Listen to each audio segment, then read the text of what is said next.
느헤미야가 예루살렘 성벽을 완공하고 또한 예루살렘 공동체를 회복하였습니다. 그리고 학사 에스라를 통해서 말씀을 듣고 초막절을 지키며 이스라엘은 대대적인 개혁운동을 하였습니다. 하나님의 말씀을 들으면서 예루살렘 공동체는 마치 과거의 모습을 회복한 듯 그렇게 보였습니다.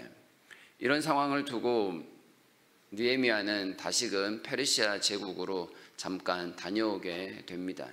아마 아닥사스다 왕과의 약속을 지키기 위해서 귀국한 것처럼 보였습니다. 예루살렘에 남아있던 사람들은 느헤미야가 다시는 돌아오지 않을 거라 이렇게 생각했을 수도 있었습니다. 특별히 성벽 공사를 방해했던 그의 대적들은 느헤미야가 이제는 오지 않을 거다라고 생각한 모양입니다. 그래서 그들은 원래 그들과 결탁해 있던 당시 유대의 지도자들과 더 긴밀한 연락을 취하며 유대사회 지도자 사이 깊숙이 들어와 있었습니다. 이런 모습이 다시금 느헤미야가 돌아왔을 때 여실히 드러나고 있었습니다. 느헤미야가 아주 깜짝 놀랄 만한 일이었습니다. 도비야라는 성벽 공사를 방해했던 대표적인 여호와의 대적이 대제사장 엘리야십과 결탁하여 많은 사람들에게 또한 영향력을 끼치고 있었고, 또 이방인들이 유대사회에 깊숙이 들어와 있는, 통혼을 통하여 깊숙이 들어와 있는 그런 모습을 발견하게 됩니다. 느헤미야는 마지막에 돌아와서 이 모든 것들을 바로잡는 개혁을 단행합니다.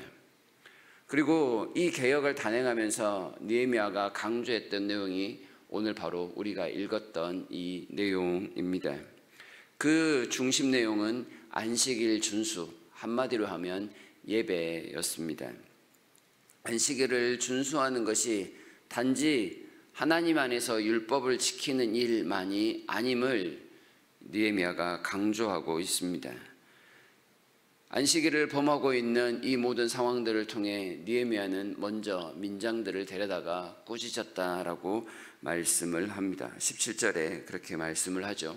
귀인들과 민장들을 꾸짖었다. 그러면서 안식일 장사를 금합니다. 포도즙을 짜고 포도와 무화과를 운반하는 일, 물고기와 음식과 각종 물건을 운반하는 모든 것들을 금하게 되는 조치를 취합니다. 안식일에 물건이 오고 가는 일은 어쩌면 당연할 수도 있습니다. 안식일에는 아무것도 하지 아니하고 어떤 활동도 하지 않는 그런 날이 아니기 때문에 그렇습니다. 당연히 무언가가 필요하면 구할 수 있고 살 수도 있는 그런 날입니다. 또한 하나님을 알지 못하는 이방인들은 하나님을 알지 못하니 안식일에 대한 그 의무 준수가 적용되지 않을 수도 있습니다. 그러나 이러한 생각들은 어디까지나 인간적인 생각일 뿐입니다. 하나님께서 안식일에 대해서 말씀하셨을 때 그 정신을 전혀 고려하지 않은 생각이라는 뜻입니다. 안식일은 하나님을 경배하는 날입니다. 이 말을 바꾸면 우리에게 안식을 주시는 이가 누구신지에 대해서 깊이 묵상하며 또한 그 안식에 대해서 많은 것을 누리고 기뻐하는 날입니다. 사람이 필요하면 물건을 사고 피곤하면 쉬고 바쁘면 그것을 먼저 해도 되는 날이 아니라는 뜻입니다. 안식일은 하나님께 더 가까이 가는 날입니다. 물론 사람에게 있어서 중요한 일이 생길 수 있습니다.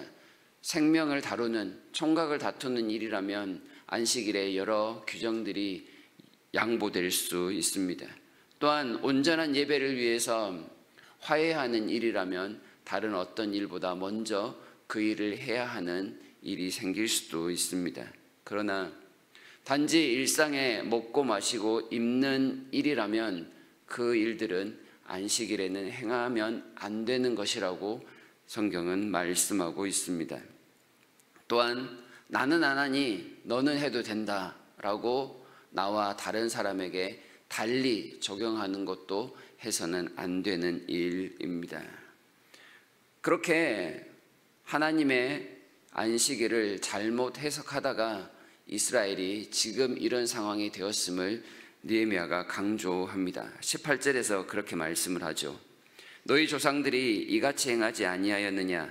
그래서 우리 하나님이 이 모든 재앙을 우리와 이 성읍에 내리신 것이 아니냐? 그럼에도 불구하고 너희가 안식일을 범하여 진노가 이스라엘에게 더욱 심하게 임하도록 하는도다.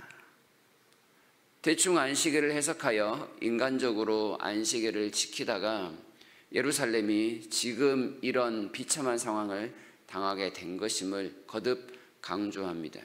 안식일이 왜 중요한지는 이스라엘이라는 공동체가 현재 당하고 있는 그 모습이 가장 중요한 증거라는 것을 말씀하고 있는 것입니다.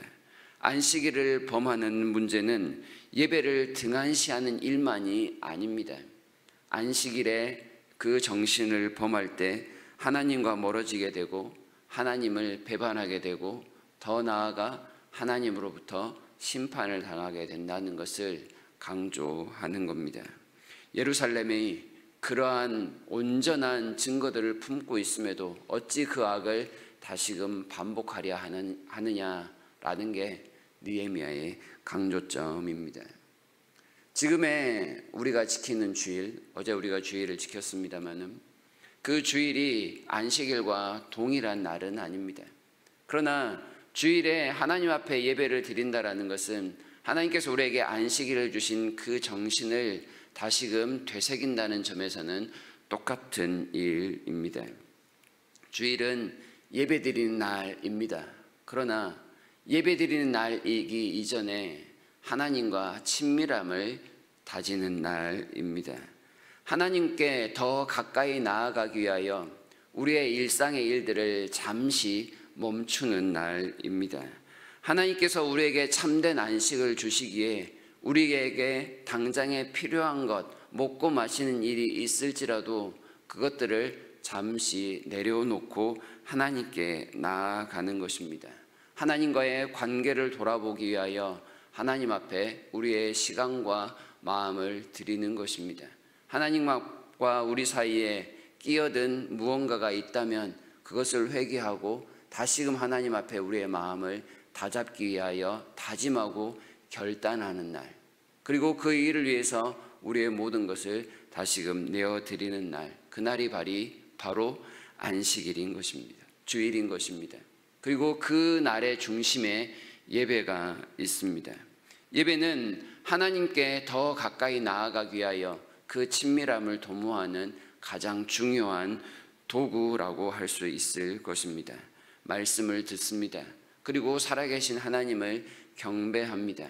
그 하나님께 경배함을 통하여 우리 마음에 숨겨둔 죄악이 무엇인지 우리도 모르는 사이에 하나님과 우리를 갈라놓았던 그 악함이 무엇인지를 깨닫게 만듭니다.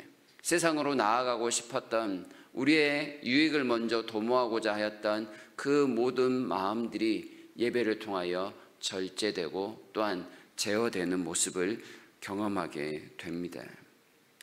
그날에 필요한 것을 당장에 채우는 것보다 우리에게 아버지가 되어주셔서 모든 것을 하늘로부터 공급하시는 하나님을 먼저 바라보는 그날이 바로 주일이며 예배의 시간이라는 점입니다. 십계명에서도 안식일을 강조하고 있다는 것을 우리가 기억하고 있지 않습니까? 이 안식일은 그 날 자체가 중요한 것이 아니라 하나님께 더 가까이 감으로 중요한 날입니다. 이 날은 우리를 위하여 매우 중요한 날입니다. 하나님께서 계속해서 우리에게 자비를 베푸실 수 있도록 그 기회를 만드는 날입니다. 하나님께서 계속해서 우리를 불쌍히 여겨주시고 우리를 살피시도록 그 은혜를 구하는 날입니다. 그 날에 하나님을 묵상함이, 하나님을 경배함이 가장 소중합니다. 남들이 쉴 때 일을 조금 더 하고 남들이 하지 않을 때 공부를 좀 더 해서 유익을 얻는 그 정도의 날이 아님을 우리가 분명히 확신해야 합니다.